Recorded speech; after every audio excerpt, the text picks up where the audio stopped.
ng ating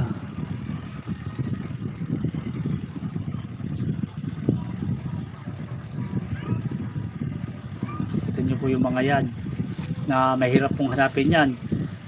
Mayor Animated Story, hello sir, ganda sir ng mga collection nyo po. Oo, years of collecting yan, kumbaga 2011 nung na-areang anong yan, yung Transformer Prime. Pero ako na in-start ko na collect yung mga Transformer Prime na yan ay 2019 bago mag-pandemic.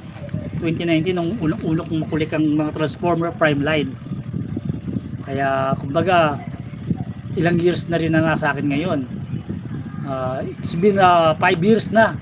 Ibig sabihin niya mga figure na yan ay nasa akin ng 5 years na.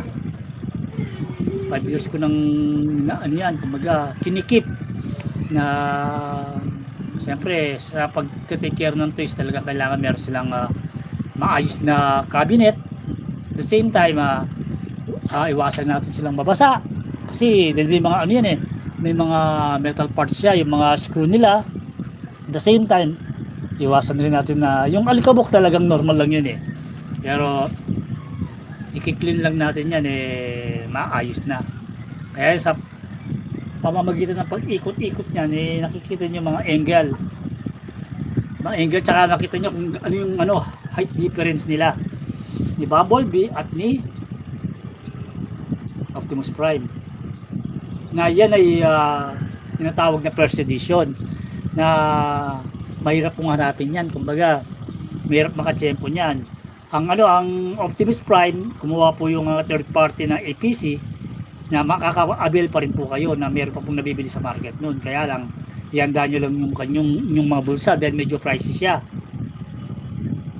Meron po siyang kulay, iba-ibang mga version ng Optimus Prime na ganyan na mas okay po ang na I would say ang kanyang pagkapintura, pero I don't know kung yung pintura niya ay masasabi natin na matibay kasi karamihan po yung mga iba na lalo pagka Hasbro original yan, matibay po yung pagka-paint nila at saka hindi yung iba pa yung plastic na mismo ginawa nila is the real color. Alam niyo po yun. At yung red na yan, hindi po pininturahan yan, talagang red na po yan.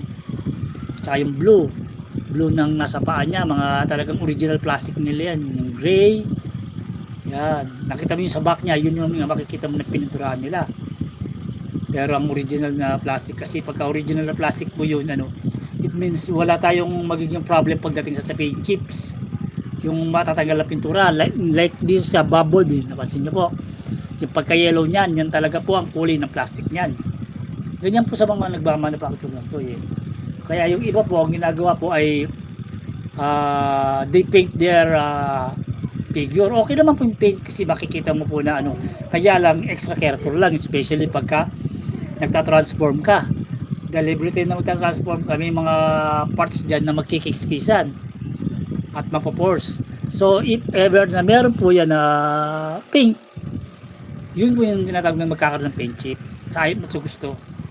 Kaya ang technique lang po dun, talagang try to be careful every time po na hahawakan mo or na-transform mo. Try to be careful.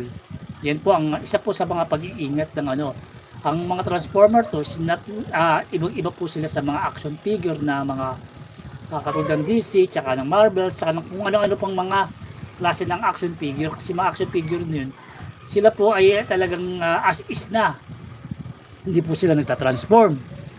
Kung kumbaga ang galaw lang po na may natin sa kanila yung posing, ma-articulate po natin sila by posing. Pero hindi katulad ng Transformer na talagang natutupi siya, nabebend siya, naipapasok siya. Marami pong movement na nangyayari bago po mabuo ng isang car. Kaya kung just to imagine this Optimus Prime robot turn into this truck mode. And also itong si Bumblebee kung nakikita nyo, kaya may imagine yung mga car part sa paa niya, naiwan yung ang big part na niya, paa niya nandun yung pinaka-back ng mismong car, yung baggage compartment. Tapos kung hahanapin nyo, asan yung hood niya, yung salamin niya nasa likod, Yung kagandahan lang po ng mga